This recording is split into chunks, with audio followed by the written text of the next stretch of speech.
से गौरव की बात है कि उसका एहसास मुझे अपने जीवन की आखिरी सांस तक रहेगा। लेकिन यह सम्मान एक बहुत बड़ी जिम्मेदारी भी थी। मुझसे अपनी क्षमता और योग्यता के अनुसार जितना बन पड़ा उतना किया। आज मैं इस दायित्व से मुक्त हो जाऊंगी। यह भार मेरे सिर से उतर जाएगा, इसीलिए स्वाभाविक रूप से मुझे राहत का एहसास हो रहा है। मैं आप सबको भी दिल से धन्यवाद देती हूँ कि आपने हमेशा अपना सहयोग और समर्थन मुझे दिया है। अब यह जिम्मेदारी खड़गे जी के ऊपर आ गई है। परिवर्तन संसार का नियम है। यह परिवर्तन जीवन के हर क्षेत्र में होता रहा है और होता रहेगा, ठीक उसी तरह से जिस तरह से जीवन के हर क्षेत्र में नई नई चुनौतियां आती रहती है। आज हमारी पार्टी के सामने भी बहुत सारी चुनौतियां हैं। सबसे बड़ी चुनौती यह है कि आज देश के सामने लोकतांत्रिक मूल्यों के लिए जैसा संकट पैदा हुआ है, उसका मुकाबला हम सफलतापूर्वक कैसे करें। आपने जिस तरह लोकतांत्रिक तरीके से कांग्रेस अध्यक्ष के चुनाव में अपना नया अध्यक्ष चुना है, मुझे विश्वास है कि उसी तरह पार्टी के सभी कार्यकर्ता और नेता आपस में मिलजुल कर एक ऐसी शक्ति बनेंगे जो हमारे महान देश के सामने उपस्थित समस्याओं का सफलतापूर्वक सामना कर सके। कांग्रेस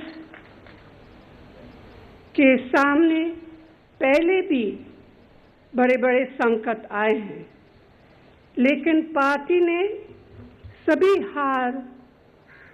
कभी हार नहीं मानी। हमें अब भी पूरे संकल्प के साथ, पूरी मजबूती के साथ, पूरी एकता के साथ आगे बढ़ना है और सफल होना है। आज इस विशेष अवसर पर मैं बस यही चंद शब्द कहना चाहती थी। अंत में मैं सबको अपने लगातार सहयोग के लिए एक बार फिर धन्यवाद देती हूँ और इस अवसर पर पार्टी के चुनाव प्राधिकरण के अध्यक्ष मिश्र जी को भी खास तौर से धन्यवाद देती हूँ कि उन्होंने और उनके सहयोगियों ने पार्टी के यह चुनाव बहुत अच्छी तरह संपन्न कराए हैं। मैं मल्लिकार्जुन खड़गे जी का नए अध्यक्ष के रूप में स्वागत करते हुए अपनी बात समाप्त करती हूँ। धन्यवाद। जय Hind.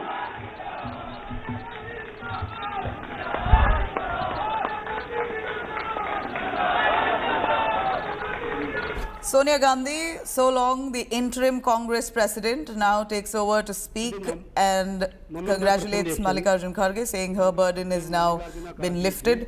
It's now Kharge's duty to lead the party in the right direction, unite the country, and she feels relieved that the responsibility has now been shifted.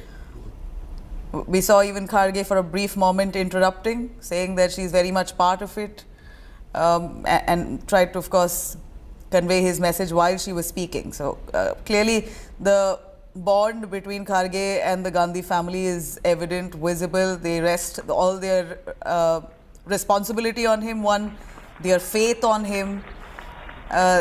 They believe that he will deliver.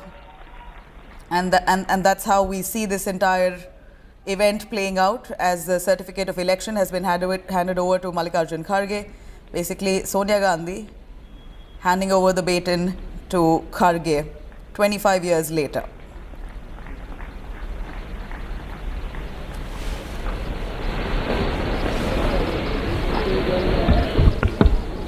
Now, the Congress President's Bhashan.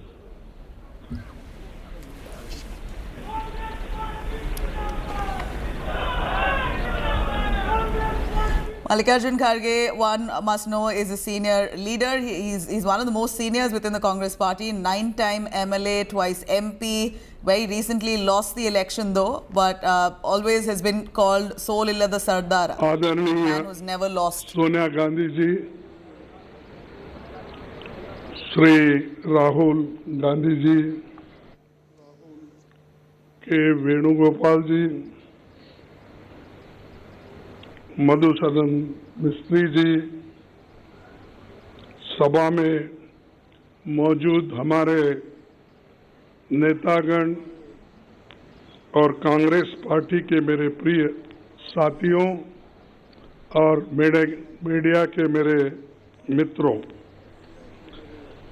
आज मेरे लिए बहुत ही भावुक क्षण है।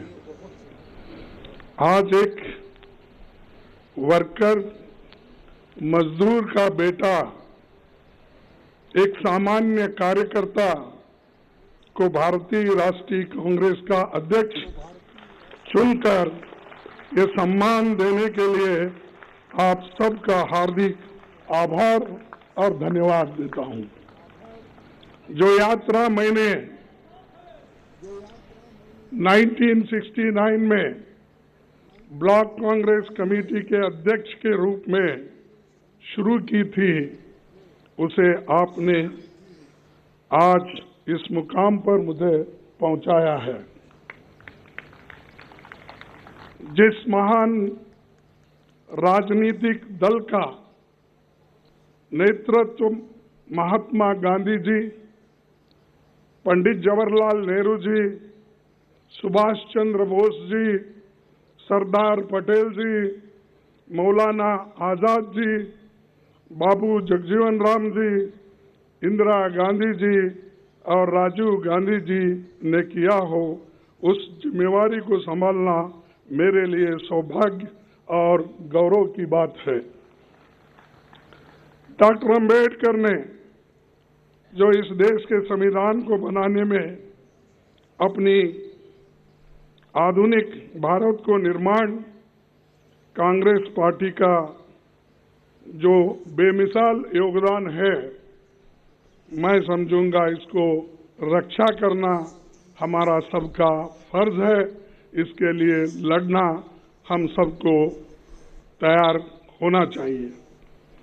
कांग्रेस के सभी पुराने अध्यक्षों को याद करते हुए मैं आप सबको भरोसा दिलाता हूं कि अपनी मेहनत से, अपने अनुभव से जो कुछ भी संभव होगा मैं करूंगा, लेकिन आप सबको भी मेरे साथ पूरी ताकत के साथ, लगन के साथ ठहरना होगा।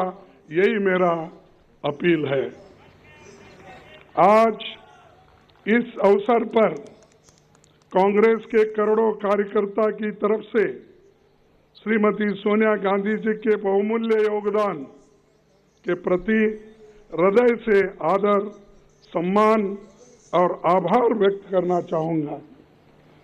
मुझे याद आता है 15 जनवरी 1998 का दिन, जब बेंगलुरु के नेशनल हाई स्कूल मैदान में आपने अपनी पहली जनसभा में कहा था कि मैं कर्नाटक से राजनीति की दीक्षा ले रही हूं। तब से आपने रात दिन निस्वार्थ मेहनत कर कांग्रेस को संभाला है। सोनिया जी हमेशा सच्चाई के राह पर चलती रही। सिर्फ सत्ता के लिए राजनीति करने वालों के इस दौर में त्याग की जो मिसाल उन्होंने कायम की है, उसका कोई दूसरा उदाहरण मिलना मुश्किल है। उनके नेतृत्व में ही 2 बार यूपीए की सरकार बनी। तब आम लोगों के हित में एक से एक शानदार काम हुए। MNREGA, food security act, right to information, right land acquisition, right to forest rights जैसे कितने ही कानून आपने बनाया, जो सोनिया और डॉक्टर मनमोहन सिंह जी के नेतृत्व वाली सरकार की बहुत बड़ी ये उपलब्धि है। उदयपुर के नवसंकल्प चिंतन शिविर में पार्टी को आगे लाने का जो ब्लूप्रिंट सोनिया जी के नेतृत्व में तैयार हुआ था, उसके लागू करने की जिम्मेदारी अब हम सब पर है। मैं जानता हूं कि ये दौर मुश्किल है। हम सब जानते हैं कि जैसे लोकतंत्र की स्थापना कांग्रेस ने की थी, उसको बदलने की कोशिश आज हो रही है। किसने सोचा होगा कि देश में कभी ऐसी राजनीति का दौर भी आएगा जिसमें झूठ का बोलबाला होगा और सत्ता में बैठे हुक्मरान लोकतंत्र को कमजोर करने में जुटे होंगे। लेकिन मैं ये भी जानता हूं कि झूठ, फरेब और नफरत का ये तंत्र हम तोड़ कर रहेंगे। कांग्रेस की विचारधारा भारत के संविधान की विचारधारा है और करोड़ों देशवासी उसमें दिल से यकीन करते हैं। ऐसे बहुत से लोग कांग्रेस पार्टी के साथ फॉर्मली जुड़े हुए नहीं हैं, लेकिन वो लोकतंत्र को बचाना चाहते हैं। कांग्रेस अध्यक्ष के नाते मैं उनसे कहना चाहता हूं कि आइए हम साथ चले। मैं उन्हें यकीन दिलाता हूं कि ये देश के सबके लिए और कांग्रेस की सबकी भलाई इसी में है। कांग्रेस पार्टी 137 वर्षों से लोगों के जीवन का हिस्सा है। हमारे अच्छे काम के बावजूद, हमारे नेताओं के त्याग के बावजूद मतदाता हमसे कुछ रूठ गए हैं। मैं राहुल गांधी जी की आभार मानता हूं, जिन्होंने इस बात को समझा और हर मुश्किल को दरकिनार करते हुए वो भारत जोड़ो यात्रा पर निकल पड़े हैं। वो लोगों से मिल रहे हैं, उनसे सीधे संवाद कर रहे हैं, उनके दुख और दर्द को सुनकर वो हर लोगों से मिल रहे हैं, चाहे वो एनजीओज हो, इंटेलेक्चुअल्स हो, जर्नलिस्ट हो, किसान हो, मजदूर हो, बच्चे हो, सभी के साथ रास्ते पे मिलते हैं, उनके पूछते हैं। फिर जब इंटरवल होता है उस वक्त उनसे संवाद भी करते हैं। ये बहुत बड़ा अचीवमेंट हमारे पार्टी के लिए है और यही बड़ी देन हमारे लिए है, खासकर मेरे लिए है। कन्याकुमारी से कश्मीर की इस भारत जोड़ो यात्रा में हर रोज लाखों लोग जुड़ रहे हैं। देश में एक नई ऊर्जा पैदा हो रही है। इस ऊर्जा को हम व्यर्थ नहीं जाने देंगे। कांग्रेस अध्यक्ष के रूप में ये मेरा दायित्व है। इस दायित्व को पूरा करने में मुझे आपका साथ चाहिए और मैं आपके साथ काम करने के लिए इस विषय में तैयार हूं। मैं नीचे से काम करते हुए आया हूं। एक primary members block Congress committee काम करते करते इस पार्टी को जुड़ा हूं और आपके बीच इस पद पर आकर आज पहुंचा हूं। मैंने खुद हर वक्त मुश्किल का सामना किया, जिसका सामना आम कार्यकर्ता और पार्टी के नेता करते हैं। पार्टी में काम करते हुए जो चुनौतियां आती हैं, जो उतार चढ़ाव आते हैं, जो आशा और निराशा से आप गुजरते हैं, मैं उनसे वाकिफ हूं। इसीलिए मैं विश्वास के साथ आपसे कहना चाहता हूं कि हम साथ मिलकर हर चुनौती का सामना करेंगे। आइए हम कांग्रेस की उस विचारधारा को लोगों में लेकर चले, जिसे राहुल जी ने अपने कार्यकाल में एक नई धार दी है। हम जानते हैं कि इस देश में करोड़ों युवा जो भारत को धर्म, जाति, जेंडर के बंटवारे से ऊपर देखना चाहते हैं, जो भारत में शांति चाहते हैं, रोजगार चाहते हैं, विकास चाहते हैं, वैज्ञानिक सोच चाहते हैं, लोकतंत्र चाहते हैं, ये युवा ही देश की और कांग्रेस की उम्मीद है। उदयपुर नवसंकल्प शिविर में हमने तय किया था कि युवाओं को पार्टी में आगे बढ़ाया जाएगा। संगठन में 50% पद 50 साल से कम उम्र के लोगों के लिए रिजर्व रहेगी। युवाओं की इस उम्मीद को पूरा किया जाएगा आप सभी के कोऑपरेशन से। साथ ही उदयपुर में हमने तय किया था कि कांग्रेस के कार्यकर्ताओं को सशक्त किया जाएगा। ब्लॉक, जिला, राज्य और राष्ट्रीय स्तर पर सभी ऑर्गेनाइजेशनल वैकेंसीज भर दी जाएगी। ये होके रहेगा। उदयपुर डिक्लेरेशन में पार्टी के निर्णय जो लिया है कि उस चुनाव के तैयारियों के लिए भी पब्लिक इंसाइट डिपार्टमेंट और AICC इलेक्शन मैनेजमेंट डिपार्टमेंट बनाए जाएंगे। ये आज के समय की एक बड़ी जरूरत है, इसीलिए इन्हें हम तुरंत स्थापित करेंगे। सभी राज्यों में जल्द ही पॉलिटिकल अफेयर्स कमेटी बनेगी।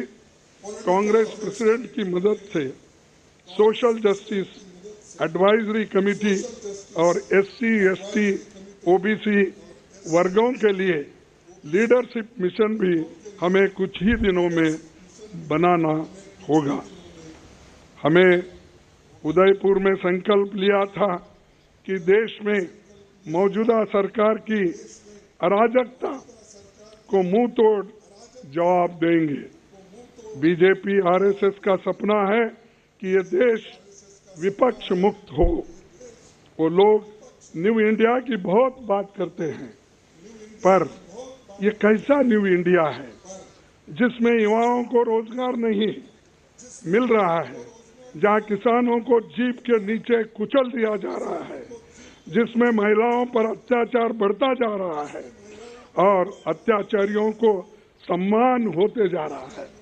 ये कैसा न्यू इंडिया है जहां जनता महंगाई से त्राही त्राही कर रहे हैं, लेकिन सरकार आंखें बंद करके बैठी हुई है। भारत की जनता की कमाई और मेहनत से बने हुए सारे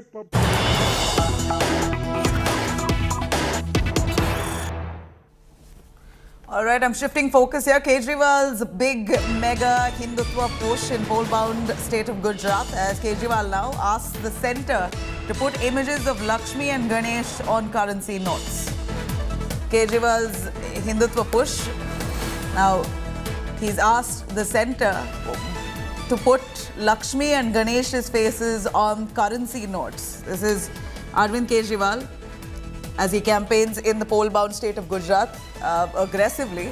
Kejriwal now trying to woo Hindu voters, asking for the centre to add Lakshmi and Ganesh's faces on the currency notes. This is his bid, it appears, to attract Hindus in the state of Gujarat. Arvind Kejriwal right now campaigning hectically in the state of Gujarat. Let's take a listen what Kejriwal said, asking for Ganesh and Lakshmi's faces on currency notes. आज मेरी केंद्र सरकार से प्रधानमंत्री जी से appeal है, भारतीय currency के ऊपर एक तरफ गांधी जी की तस्वीर है, वो वैसे ही रहनी चाहिए, लेकिन दूसरी तरफ श्री गणेश जी की और श्री लक्ष्मी जी की तस्वीर भारतीय करेंसी के ऊपर लगाई जाए.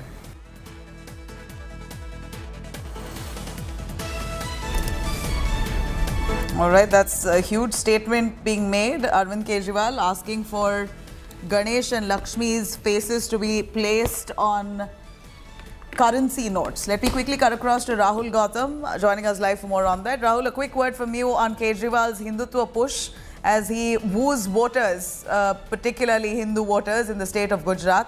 Kejriwal asking for Ganesh and Lakshmi's images on currency notes. Let me quickly cut across to Amit Malviya, BJP's IT cell chief. Mr. Malviya, we are seeing Kejriwal speaking, pushing for Lakshmi and Ganesh's face on the currency notes, asking the centre to roll out new currency notes with the faces of Lakshmi and Ganesh. Your take on that? Look, Arvind Kejriwal has got a mandate from people of Delhi, and he should focus on delivering on it. A man who issues fatwa against bursting firecrackers on Deepavali, anything that he says is actually not to be taken seriously. I don't know why he is given so much of traction just because Delhi state government funds media to the extent of 600 crores. Everything that he says runs in media ad nauseum. Is it his great to be even talking about these things? We should focus on ensuring that Delhi is not a smog chamber. The governance is there, the infrastructure is built. He doesn't do any of that. And no one questions him on that. He comes out and makes these bizarre claims and requests and whatnot, and we are expected to respond to it. He's really making this push in the poll-bound state of Gujarat, the hometown of Prime Minister Modi, at a time like this when we see Kejriwal has been accused of being anti-Hindu. This is his push, asking for Lakshmi and Ganesh's faces on currency notes. Do you think voters will buy into this push? Aam Aadmi Party and Arvind Kejriwal are known entities in Gujarat. They are just making a lot of noise, and he's making these kind of pronouncements to distract from his failures in Delhi. We should ask him about what he has done to contain pollution in Punjab. Why have the Parali fires not stopped in Punjab? Why have 1,000 rupees per acre not been given to Punjab farmers for their Parali? Where are those industries that he promised will buy Paralis and convert them into energy? These are the questions that must be asked of Arvind Kejriwal, and not some random announcements and press conferences he does every day at 11 in the morning. You know, Kejriwal here very evidently seems to be joining the race to woo Hindu voters. He did that in multiple poll-bound states, and now in Gujarat he seems to be making a very strategic push at a time when Aam Aadmi Party was accused of being part of mass conversions in Delhi. A quick word as Kejriwal tries to tap into the same vote bank as the BJP. Arvind Kejriwal is the Chief Minister of Gujarat. I meant Delhi. He should be asked questions on Delhi and governance failures in Delhi. Anything else that he says makes no sense at all. Mr. Malviya, for joining us on that. Let me quickly go across to Arvind Kejriwal as he spoke just a little while ago, asking for Lakshmi and Ganesh's faces to be placed on currency notes. This is his request to the centre. Listen in. आज मेरी केंद्र सरकार से प्रधानमंत्री जी से appeal है, भारतीय currency के ऊपर एक तरफ गांधी जी की तस्वीर है, वो वैसे ही रहनी चाहिए, लेकिन दूसरी तरफ श्री गणेश जी की और श्री लक्ष्मी जी की तस्वीर भारतीय करेंसी के ऊपर लगाई जाए. I'm going to cut across to Rahul Gautam. Rahul, right from the start of his campaigning spree in Gujarat, Arvind Kejriwal has been trying to woo Hindu voters. Predominantly, we believe that he has granted 40 rupees a day for upkeep and maintenance of cows in Gujarat. That's one instance to show how he's really trying to tap into the same vote bank as the BJP. And now his fresh request to the centre, asking for Lakshmi and Ganesh's faces to be placed on currency notes. Really an ambitious plan that he has, but do tell us more on that. Absolutely, and you see, one can say that Mr. Kejriwal is seeking divine intervention to stop the free fall of Indian currency against the dollar. But the real idea is to woo voters, Hindu voters particularly, ahead of... ना सेवा भाव से काम करने का कोई उनकी नीति नहीं है। दिल्ली के प्रदूषण को लेके देखिए, वाह वाह करना।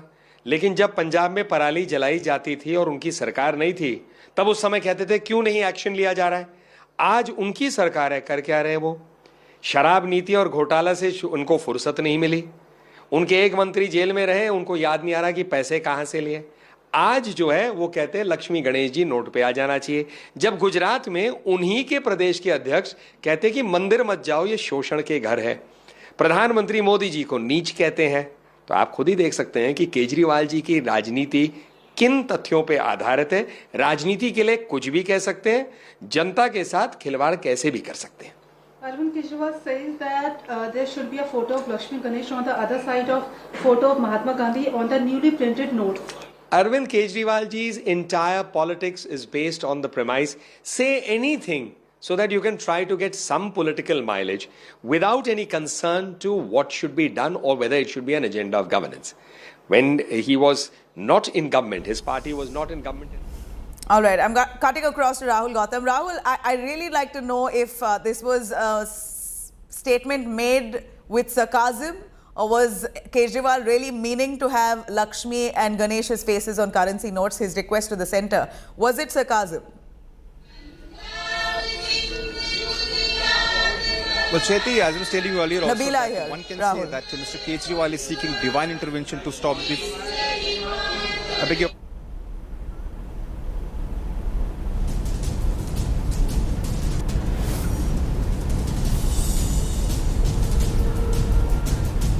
All right, Rahul Gautam there, who's standing at a place where the national anthem has just begun. We're going to cut to him. But from what we see, Arvind Kejriwal has been making a very strategic push to woo Hindu voters, the same vote bank as the BJP has held, especially in Prime Minister Modi's home turf for close to 2 decades now. Kejriwal trying to break that spell, the BJP juggernaut, especially in the state of Gujarat, the home state of Prime Minister Modi. He seems to be really pressing the buttons to woo Hindu voters in the state. Arvind Kejriwal, yet again, I'm going to take you through what he said on Ganesh and Lakshmi's photos to be added on currency notes in India. आज मेरी केंद्र सरकार से, प्रधानमंत्री जी से appeal है, भारतीय currency के ऊपर एक तरफ गांधी जी की तस्वीर है, वो वैसे ही रहनी चाहिए, लेकिन दूसरी तरफ श्री गणेश जी की और श्री लक्ष्मी जी की तस्वीर भारतीय करेंसी के ऊपर लगाई जाए. All right, I'm cutting across to Rahul Gautam. Rahul, over to you finally, if you can take us through. Was this statement made with sarcasm? We heard what Kejriwal says. He says it very seriously that he's wanting to convey this message to the centre, asking for Lakshmi and Ganesh's photos to be added on currency notes in India. What really prompted him to say this? Well, it is an attempt to woo Hindu voters in Gujarat ahead of assembly polls. And also, if you remember, several days back, there was a video that had gone viral of Mr. Gopal Italia, who is a senior Aam Aadmi Party leader from Gujarat, where he was saying that women should not go to temples. In fact, he also described temples as a center of exploitation for women community. Now, that particular comment, the Aam Aadmi Party believes had actually backfired and actually dented the electoral prospects of the Grand Old Party, which obviously the BJP had tried to paint as if the Aam Aadmi Party has an anti-Hindu mindset. And therefore, in order to course correct its image, this particular statement has been given. Also, we must tell our viewers that we all know that Gujarat has always been a laboratory of Hindutva. If you remember, there were several, decisions that were made by the BJP earlier in Gujarat that actually propelled them into the power at central level. Therefore, Mr. Kejriwal is also using the same trick. Obviously, he's trying to play to the gallery, trying to woo Hindu voters in Gujarat by making such statement. But his opponents are saying that Mr. Kejriwal, when it comes to Delhi, always speaks about hospitals, colleges and schools. But when it comes to Gujarat, obviously he's also taking the same route as BJP has been taking, speaking on the lines of caste and religion, trying to woo one particular community. So you can expect that this particular comment is certainly going to set a stage for confrontation between Aam Aadmi Party and his opponent, and this issue is certainly going to gather more heat in coming days. All right, stay with us, Rahul. Let me quickly cut across to some big development coming in as BJP now hitting back at Kejriwal. BJP's attack on Kejriwal after his demand. Party spokesperson Tejinder Pal Bagga tweets, and I quote, Kejriwal tried to send Hindu kids in jail for bursting firecrackers. Hindus give befitting reply. Now, just to break his Aurangzeb image, Arvind Kejriwal trying to become Hindu. This is Tejinder Bagga. In fact, we have him right with us on the phone line. Mr. Bagga, a quick word. Do elaborate for us what you mean in your tweet. Kejriwal is asking for Lakshmi and Ganesh's faces to be added on currency notes in India. And this, he claims, is the appeal to the centre. The BJP government, how do you look at it? देखिए, अरविंद केजरीवाल जी ने दिवाली से ठीक 3 दिन पहले press conference की और उन्होंने ये कहा कि दिवाली के ऊपर अगर कोई हिंदू पटाखे जलाता है तो उनको जेल में भेजा जाएगा। कोई बच्चा अगर पटाखे जलाता है उसको 6 महीने के लिए जेल में भेजने का काम अरविंद केजरीवाल की सरकार करेगी। दिल्ली के लोगों ने, दिल्ली के हिंदुओं ने उनका करारा जवाब दिया। औरंगजेब आज के बाद अरविंद केजरीवाल दूसरे व्यक्ति बने हैं, दूसरे शासक बने हैं जिन्होंने पटाखों पर बैन लगाने का काम किया। और मैं आपको बताता हूं कि कल अरविंद केजरीवाल जिस भी कार्यक्रम में गए, लोग उनको बुला रहे थे, देखो दिल्ली का औरंगजेब आ गया, दिल्ली का औरंगजेब आ गया। अरविंद केजरीवाल बौखला गए थे। अब अपनी वो औरंगजेबी हिंदू विरोधी चेहरा तोड़ने के लिए सरकार की आज उन्होंने सुबह सुबह प्रेस कॉन्फ्रेंस की। लेकिन मैं कहना चाहता हूं उनका हिंदू विरोधी चेहरा एक्सपोज हो चुका है। उनका हिंदू विरोधी चेहरा लोगों के सामने आ गया है। गुजरात चुनाव से पहले अरविंद केजरीवाल सोच रहे हैं कि इस इमेज को कैसे तोड़ा जाए, इसलिए उन्होंने आज सुबह सुबह प्रेस कॉन्फ्रेंस की। लेकिन अब अरविंद केजरीवाल जो भी करें, लोग उनका हिंदू विरोधी चेहरा पहचान चुके हैं। ये यहाँ पर जो केजरीवाल है, ये पोल बाउंड गुजरात से अपील कर रहे हैं और वही वोट बैंक को अपील कर रहे हैं जो वोट बैंक आप हैंडल करते हो या आपकी तरफ लीन करता हो। तो it's Kejriwal trying to push for the same voters who are usually voting for the BJP, the hardened Hindus in Gujarat. This is his pitch. देखिए, गुजरात के लोग कभी भी एक ऐसे व्यक्ति को वोट नहीं देंगे जो हिंदुओं पर पाबंदी लगाता हो, जो छठ पूजा के ऊपर पाबंदी लगाता हो, जो दुर्गा पूजा विसर्जन पे पाबंदी लगाता हो, जो दिवाली पे बच्चों को जेल भेजने की बात करता हो, जो पाटला हाउस एनकाउंटर को फर्जी कहता हो, जो सेना से सर्जिकल स्ट्राइक के सबूत मांगता हो, जो भारत तेरे टुकड़े करने वालों के साथ खड़ा होता हो, तो अफजल ग्रुप के साथ खड़ा होता हो। तो गुजरात के लोग राष्ट्रभक्त हैं, ऐसे लोगों के साथ नहीं खड़े होंगे। अब अरविंद केजरीवाल जो भी करे, उनका हिंदू विरोधी, राष्ट्र विरोधी चेहरा लोगों के सामने है। Thank you very much, Tejinder Bagga ji, BJP spokesperson there, responding to what Kejriwal has asked for, Ganesh and Lakshmi's images on currency notes in India. That's his push as he appeals to the poll-bound state of Gujarat. Clearly, as he's trying to tap into the Hindu voters in Modi's home state. We're going to continue tracking those developments. For now, a short break. We'll be right back with news and updates on the other side.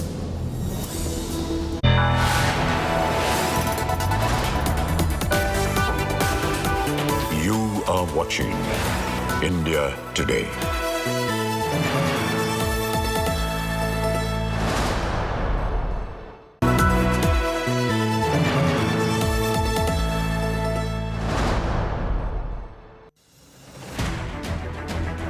I don't read the news. I read between the lines to tell you the true version of events. The true story of our times. To document grief the toughest assignment for any journalist to be from those who matter, women politicians going to stick up for each other, of those who should matter. I document the truth. I don't distort the truth. I don't glamorize the truth. I don't gloss over the truth. The ghosts of India's contentious medieval history have come knocking again. I hustle for the truth, on the ground, in the newsroom, in the studio. I don't try to grab eyeballs. I inform you to make you see the point. To the Point with Preeti Chaudhary. At these times, only on India Today.